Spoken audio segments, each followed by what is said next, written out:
Hello everyone, welcome back to my channel and welcome back to Beacon Pines. Today we are working on the third ending or solution.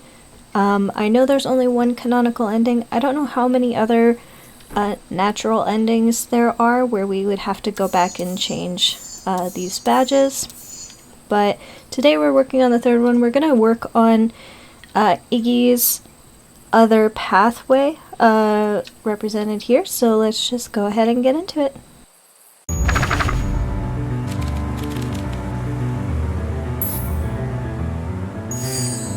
Well, time to bust out the tickles. Hey Tish, wanna see something cool? Yup. Check it. Beck lunged forward and began to tickle under Tish's arms.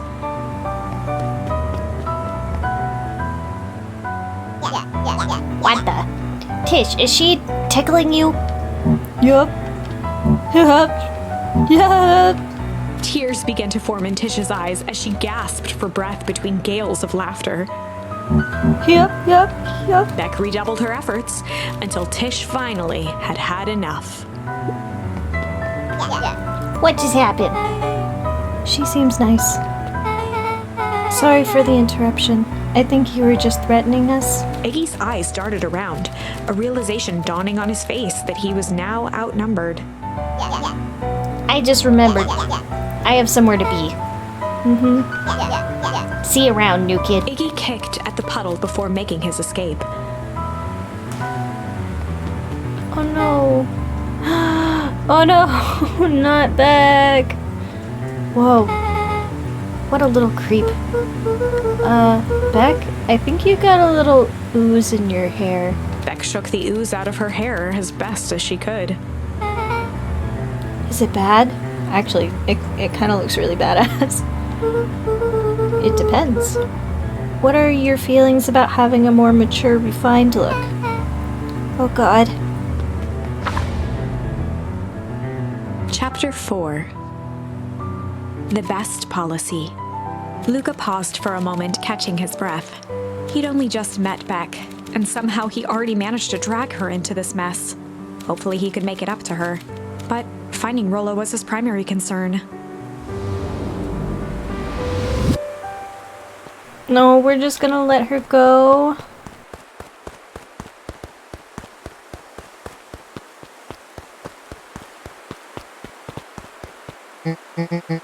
Luka, what the hell are you doing out here? And why did a kid with gray hair just run past us in a panic? Roxy and Fitz looked drained. It was clear they'd spent all day searching.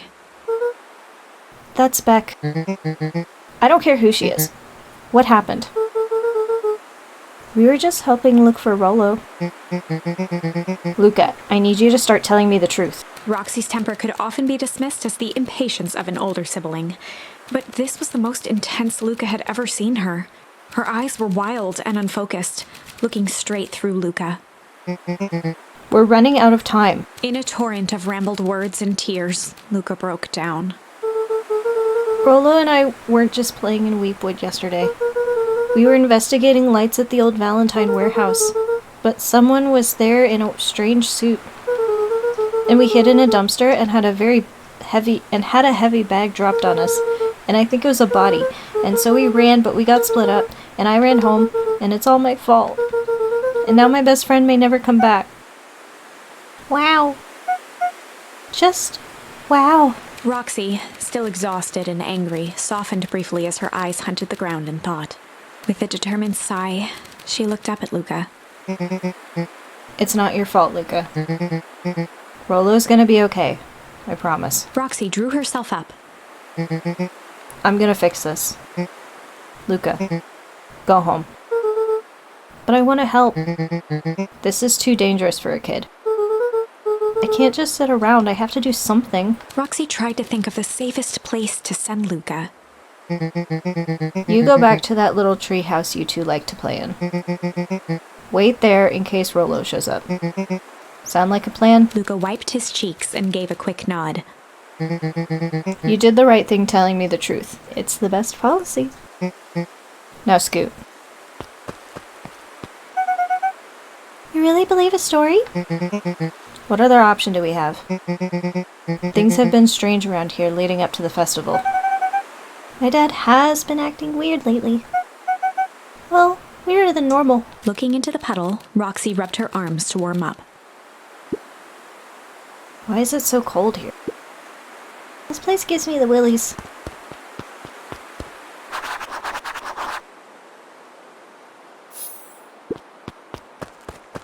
Guess we gotta wait in the treehouse. Can I take a mushroom with me?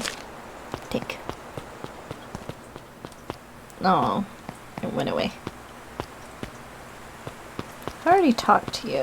Where does this lead? Oh yeah, this house. That must be the Valentine mansion. I forget from the first episode. Can't talk to him anymore. Mr. Nuncreed jumped with a start. Whoa, don't speak up on an old fella like that. Sorry. Who were you talking to? What? Luka motioned to the phone booth. Oh no. I was just checking because I thought I heard it ring. But the dang thing never does, of course. Yeah, I've never seen anyone use it, really. The whole thing's a waste of money, if you ask me. Any word from Rolo yet? Not yet. Long time for a boy to lose his way. Rolo knows these woods too well to get lost. I suppose you're right. What's with the base? What's happening? What's with the base? Why is it creepy? Silly boy's antics have this whole town worried sick. Antics? We all know Rolo likes to play his little pranks. You think this is a prank? What other possible explanation could there be? He's not playing a prank, and he didn't get lost. Someone took him, I know it. How would you know that? Unless... Luka, is there something else that you know? Mr. Nuncreed gently placed one of his substantial hands on Luka's shoulder. Dang it, boy, if there is something you know, something that could help your friend, you need to tell folks. This sounds very threatening. Like, with the music. I'm sure if it was different music, it wouldn't be as threatening, but I feel threatened. Luka peered up at Mr. Nuncreed. Kind eyes warmed a stern face. There was a deeper emotion hiding beneath it all.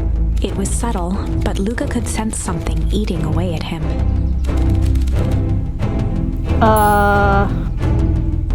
There was a shame. Just one singular shame lurking behind the eyes.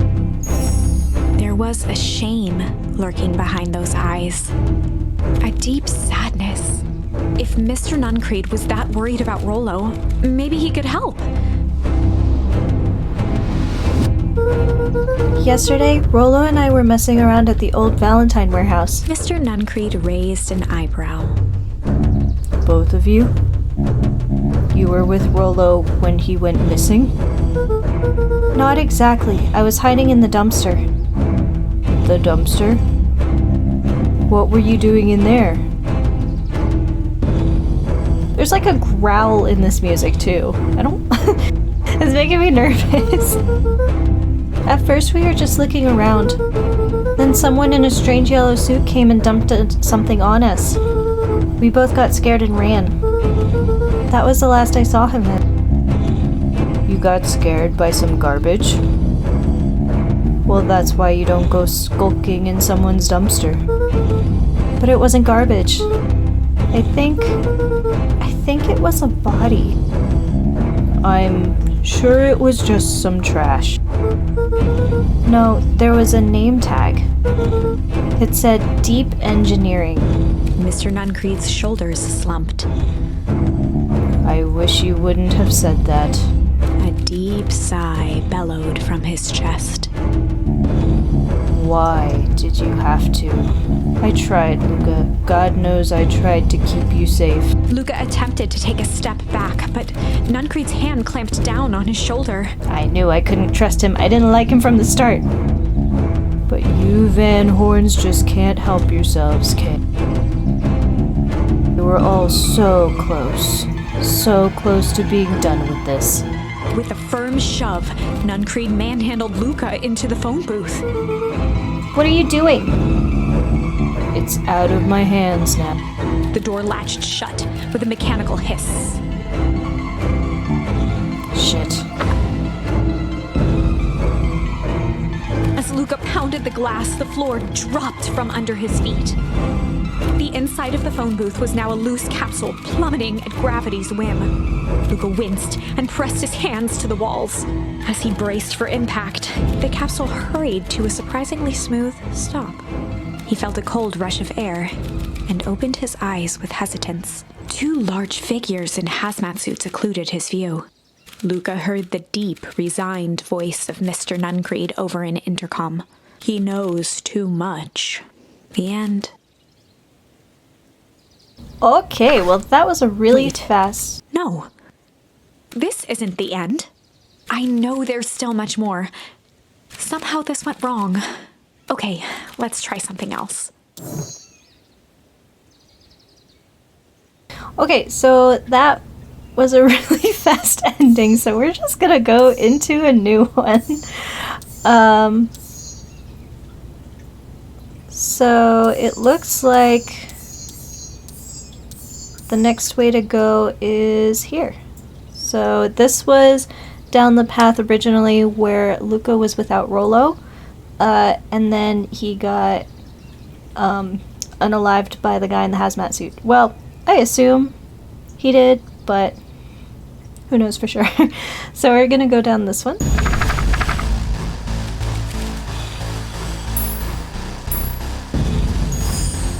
This is a story about struggle. Luka could hear a machine humming somewhere nearby. He felt around wildly, searching for something, anything that could help. His hands found a hard object, maybe a tile? He yanked it free, lifting the cold stone.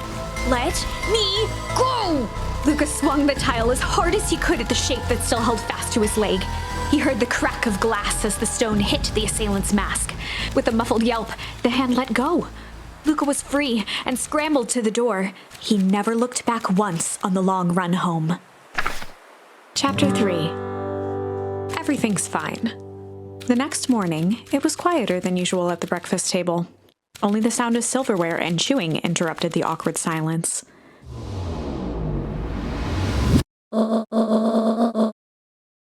I finished jarring a mess of jam last night. Uh-huh. So that'll need to get delivered into town today. Okay. So, what did you and Rolo get up to yesterday? Oh, Rolo had things to do, so I just sort of poked around town. I've set the jam down by the front door. There's 2 batches to drop off. Mm-hmm. One for Mr. Tolliver at the Bag and Wag. Another for Mrs. Fratelli at the diner. Oh, and Mr. Nuncreed. He said he wanted some more. I suspected as much. Yes, he seems to have taken a particular interest in my jam. There are some extras in the basket for that enthusiastic gentleman. Make sure Fratelli and Tolliver get the ones on top. No problem. Off with you now, while the day is still young. Do I have to get the jam? Nope, doesn't seem like it.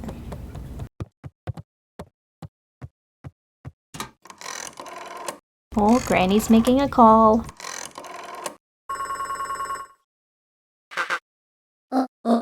Hello, it's Juniper Hartford. Before you hang up, just hear me out. I have a business proposition. The simple matter is we both have the same problem that needs solving. Very well, we can meet tonight.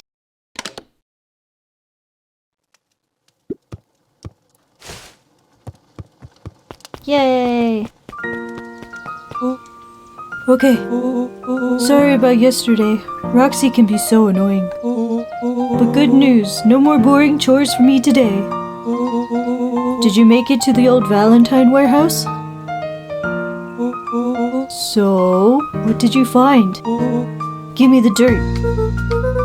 Something happened. There was someone else there. What? Who was it? Was it aliens?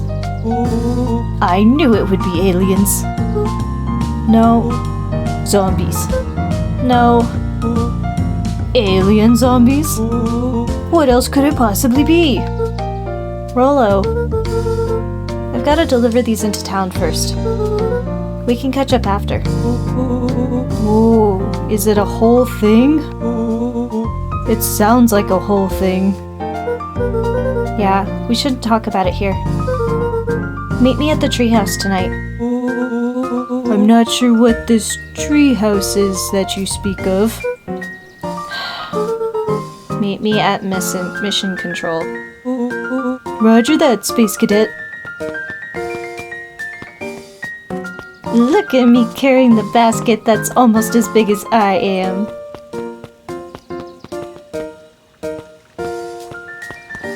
And everyone is gone. Even Clipboard is gone. Dastardly clipboarders.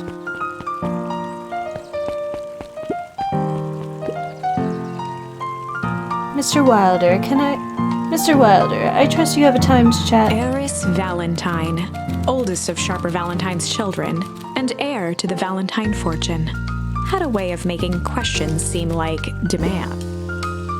Certainly. What seems to be the problem? Mr. Wilder had learned to assume that if he was hearing from Heiress, it was because she had taken issue with something he had put in the paper.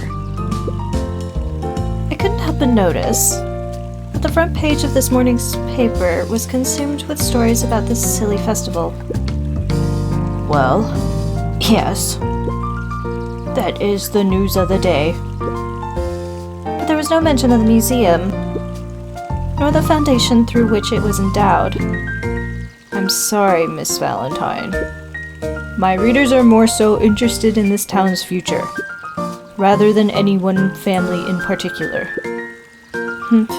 There was a time, Mr. Wilder, when the goings-on of my family was the only thing this town cared about. Well, things have changed, ma'am. And you know, change is dangerous. If you finish that thought, I will make that monocle a permanent fixture on your anatomy. My apologies. Good day, Miss Valentine. Did I give you the impression this conversation was finished? Mr. Wilder averted his gaze and began to polish his monocle. Well, good day, Mr. Wilder.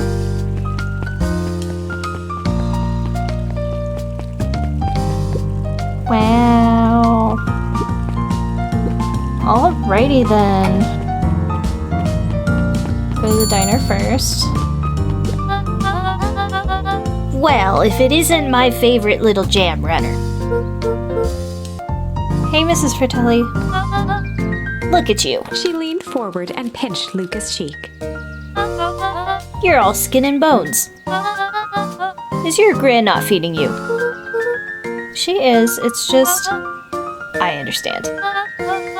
You know, I taught your mama how to cook back in the day. You may not even remember, but you and her used to help out in the diner. See that picture over there? That's you helping your mama back in the day. So cute running around in your little apron taking orders. The whole situation just breaks my heart. What happened with Eleanor? Oh no. I've got a feeling she's out there somewhere, yearning to be with you again. Can you take this jam? It's heavy. Few things in this world can keep a mother from her son. Luka shifted the basket uncomfortably. Oh yes, let's see here. Mrs. Fratelli lifted the cloth and inspected the jam. Ah, they even have my name on them. How thoughtful. She carefully lifted out her jars of jam. You tell your gran hello from me, Luka. Will do.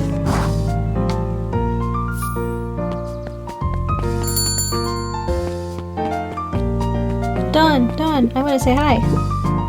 Hey, Dawn. Hey, Luka, what's up? They got you a jam delivery, eh? Yep. Have you seen the new kid around yet? New kid. Yeah, came in from the big city. Her parents both got jobs here. But get this, one of them is working for William Kerr in Perennial Harvest. And the other is working for Eris Valentine. And? The Valentines represent Beacon Pine's past. Perennial Harvest has positioned itself as this town's future. Just make for some interesting dinner table conversations. I can imagine. Interesting. If I could just be left alone, young Mr. Van Horn. Oh, sure. Sorry to bother you. It's just that Mr. Kerr has asked me to make the opening speech at the festival. Being mayor and all, you might expect me to be a charismatic speaker. The truth is, I'm terribly nervous. I really don't think I'm cut out for this sort of thing. Cut out for being mayor or for public speaking? Both, I suppose. I never really chose any of this. It's more of a duty to my family. For our legacy. That sounds like a heavy burden. As for the festival, just speak from your heart. I'm sure it'll be great. Poor guy. But he never really seemed like he was into it.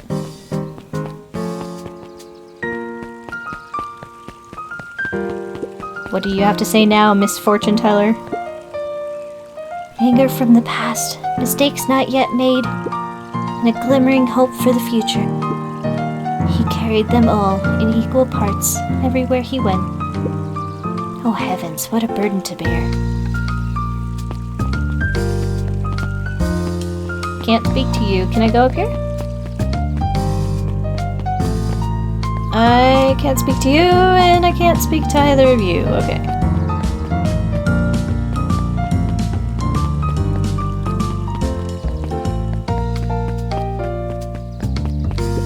Huddled at his counter, Hiram Tolliver was meticulously shining apples. More accurately, Hiram Tolliver was meticulously shining one apple. Hello?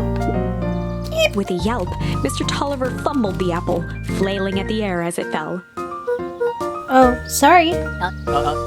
No bother, no bother. He leaned forward and lowered his voice. I see you have something for me. Yeah, Grant had some jam I'm supposed to give you. He leaned in a bit further. Jam. Yeah, these ones on top. She wrote your name on them. Mr. Tolliver leaned back, speaking loud enough for anyone to hear. Ah, yes. The jam. Thank you so much for delivering this Jam to me. He reached forward and snapped up the jars of jam, giving Luka a little wink. I shall put this on my store shelves post-haste. Okay, I should finish my deliveries. Of course.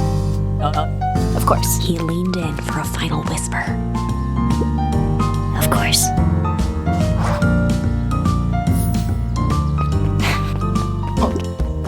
Hi, I can speak to you again. How do you keep the ice cream cold? We keep them on ice. Where do you get the ice cream from? Or where do you get the ice from? I don't know, somewhere cold. How do they keep somewhere cold? Look, Bert. If you want some ice cream do you want some ice cream or not? No, I'm good.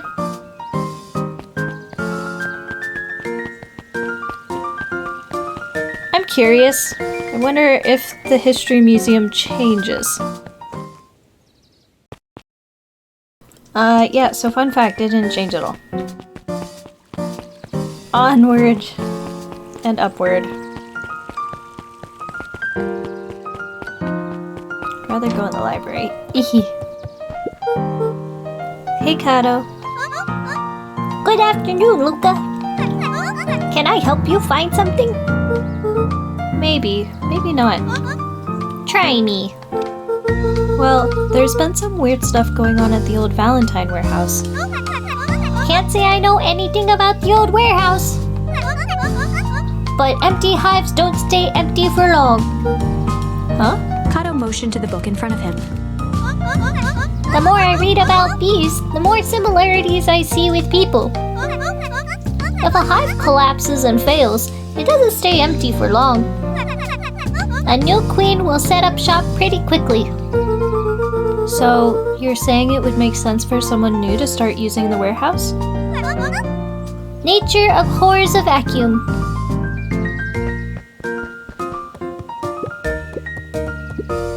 Hey, Jace. Oh, hey, Luka. Have you seen this new issue of Hank Atomic? Not yet. No spoilers, please. It's awesome. It's a flashback. No spoilers, please. We get to see how mild-mannered Henry Adams becomes Hank Atomic, man of space justice. Jace, no spoilers. Oh, sorry. My point is, you're gonna love it. Alright, Jace, catch you later. Roger that, Space Cadet.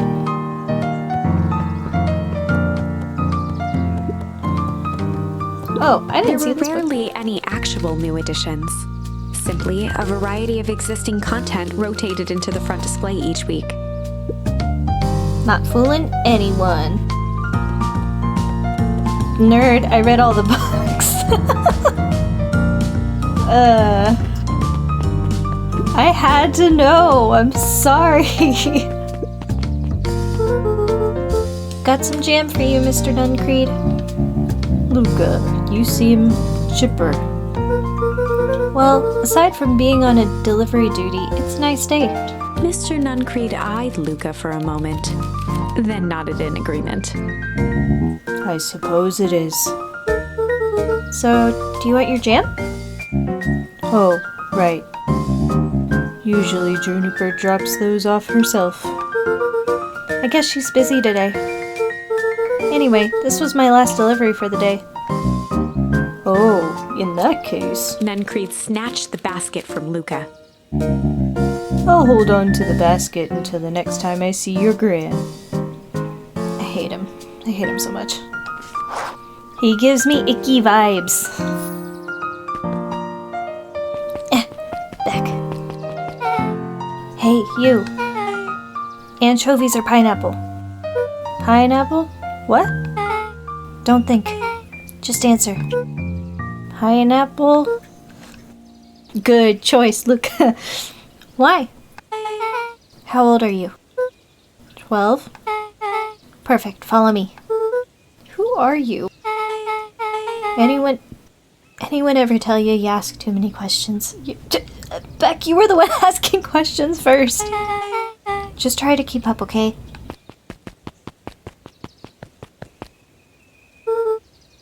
What just happened? Luka?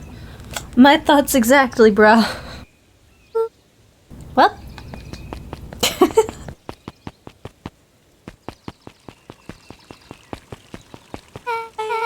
Hey, what a crazy coincidence. Here's my new friend I was just telling you about. Oh, that's wonderful.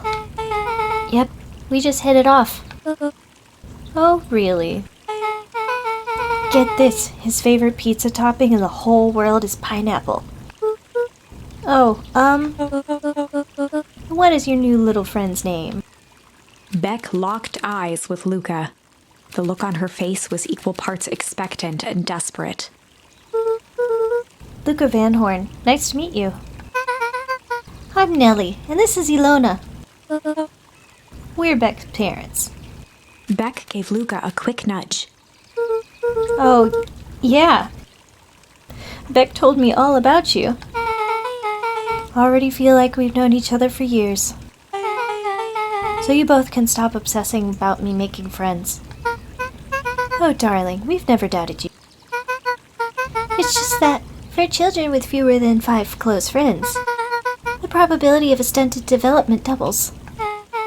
Well, 1 down, 4 to go, I guess. What Nelly means is, we just want this move to be as easy on you as possible. That was really hard to say in a southern accent for some reason. You can relax. A friend has been friended.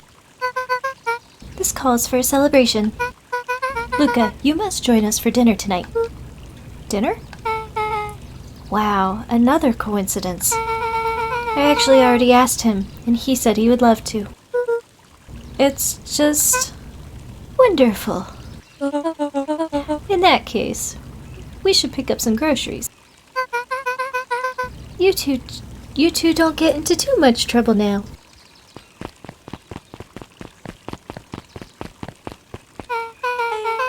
Wow, I can't believe that worked. Thanks a ton. You're welcome? I owe you one. My moms are great and all, but they can be a bit much sometimes. Our house is the little cottage next to that big mansion place. That place is so cute! Wait, you live on the Valentine estate? Yeah, that's the spot. Meet me by their big creepy gate. Don't be late. Or I'm back to square one on this whole friend grift. Great, see you there.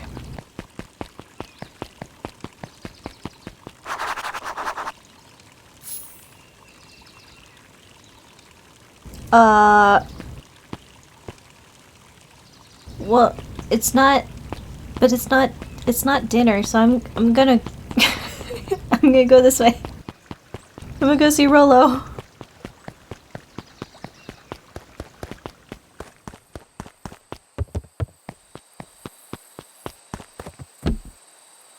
Rolo's not here. Okay. Time to go, I guess. Oh my god. Let me down. Thank you.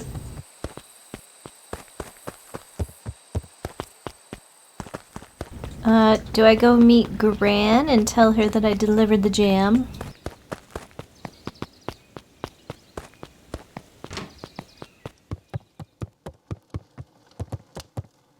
She's not here. Okay. Guess I'm going to Beck's parents' place.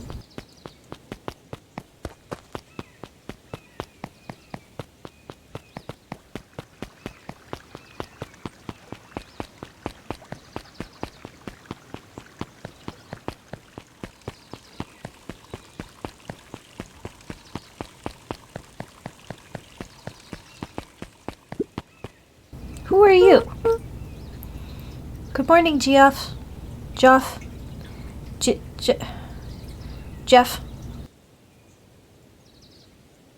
Good morning, G. What's so good about it? I cannot make my voice do that. Another day further down the tubes, if you ask me. Come on now, it's not all bad. The festival is coming up. The festival. Old Man Valentine used to put on cockamamie shindigs all the time. And where did that get us? Well, it's Perennial Harvest putting on this one. And they're doing it for the whole town. As far as I see, I can't do a voice for him, so I'm just gonna speak normally. As far as I see it, the difference between the old Valentine company and this new Perennial Harvest outfit Jeff dug through his pockets for a bit. is the difference between this empty soup can and this brown banana. But those are both garbage. exactly.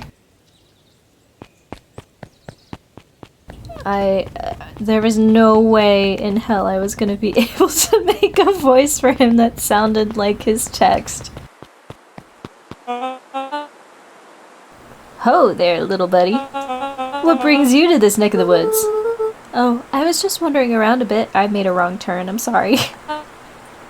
Wandering? How wonderful! Children and their wonderful wandering. Oh, to be young. Anyway, I can't let you pass just now. Top secret business that way. Mr. Kerr winked with a wry smile. I'm just yanking your chain. Perennial Harvest is just making a few improvements. He gave Luka an energetic thump on the shoulder. Better head home now. Our harvest awaits. I meant to go this way.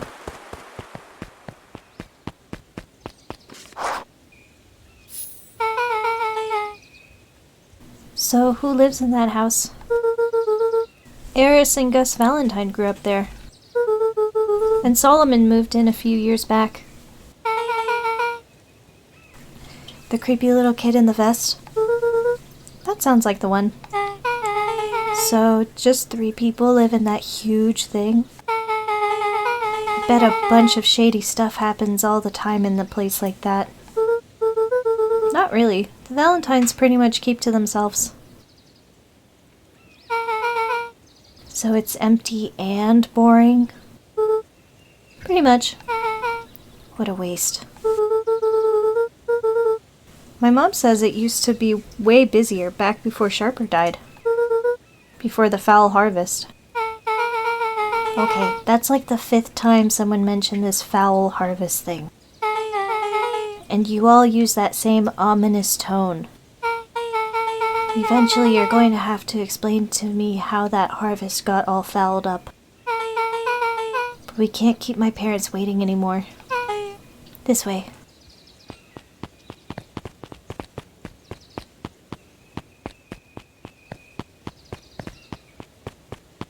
So cute! Most kids would have just ditched me at this point. Why are you still here? You look like you could use some help. You know what, Luka? You're not so bad. Let's just get through this as simply as possible. Just eat, smile, and nod. Fun. Great. Whatever you do, don't bring up their work. I think I can handle that. Beck took a long breath, then gave a firm nod. Here goes nothing. Chapter 4. Dinner with the Moodwills. Moodwill? Ilona Moodwill was worried about change. A gardener at heart, she understood the necessity of change, relied on it even. But there was a difference between the controlled world of her plants and this cluttered cottage in a strange town. Almost done. Nellie was a blur of activity, digging through boxes. Sorry, love, couldn't find the dishes. We'll have to make do with paper plates. Dinner went by without much conversation. As she watched Beck and Luka finish up their pizza, Ilona let herself relax into the chair. The things she cared about were still here. Nellie finally had the job of her dreams. Beck was beginning to take root. Ilona's task was simply to tend to them. She could do that.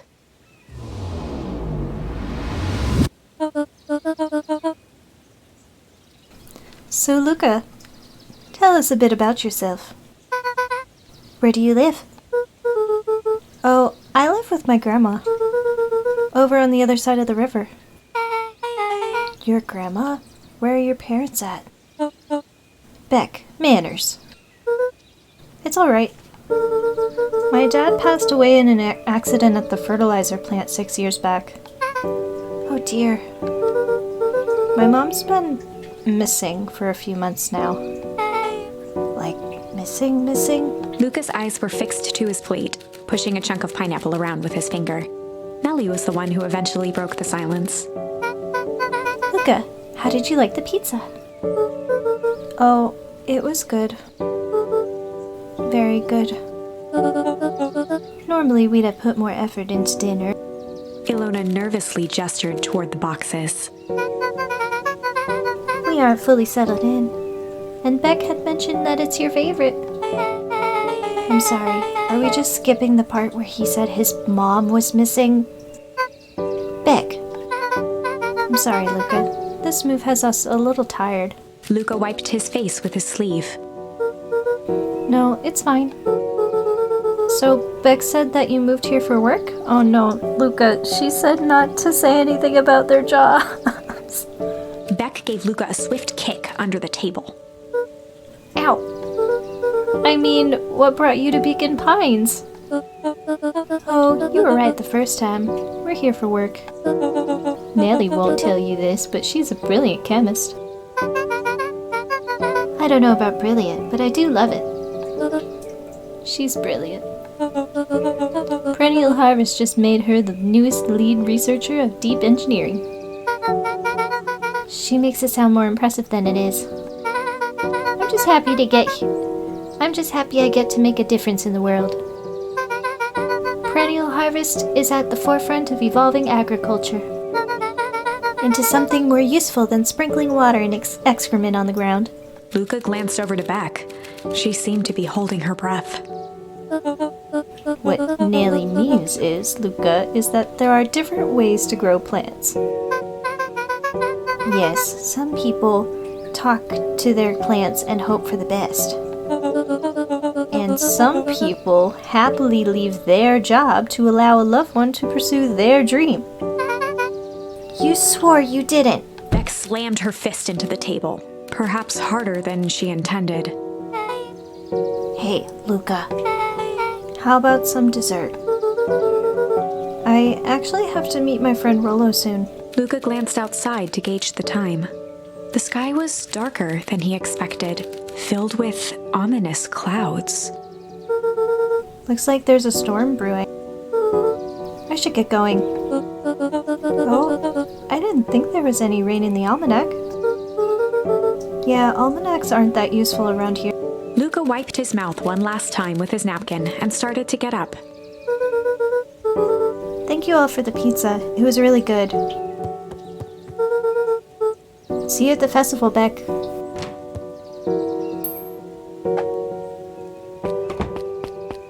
Is she gonna follow? Yes. Wait up. I'll walk you home. Surprised, Luka turned around. He knew Rolo could be prickly around new people. But Beck seemed cool. Rolo would warm up to her eventually. Probably. Luka began to respond, but the sky answered for him as the clouds above began to... Oh, this one has a breaking point. Let's go with rumble first. Luka began to respond, but the sky answered for him as the clouds above began to rumble with ominous thunder. You sure we can make it home before this storm kicks off? Luka surveyed the roiling clouds. I'd say the odds are good. Maybe you should stay here and I'll just make a break for it. At that moment, the heavens opened up, unleashing torrential rain. Oh god. Care to recalculate those odds? Hurry inside, you two, before you catch a cold.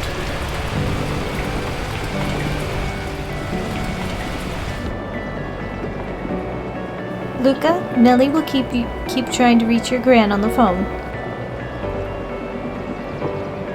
In the meantime, you two hold tight. Sorry, not much to do up here. Most of my stuff is still in the boxes. Mind if I poke around? Be my guest.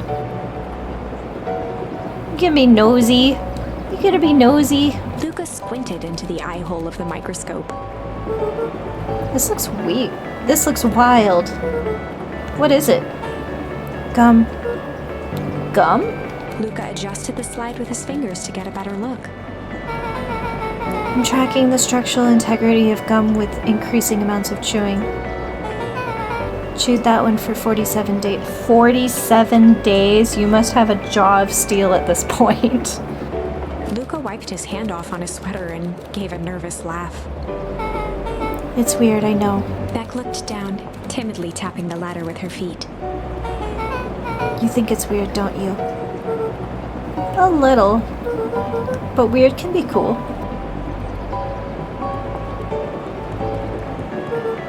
Oh wow! Rolo and I have a radio just like this at the treehouse. Probably not exactly like this one. My mom and I tore the whole thing down to the bolts. Fitted it with some state-of-the-art vacuum tubes. She seems pretty awesome. She gets carried away sometimes. I think she feels guilty for working too much.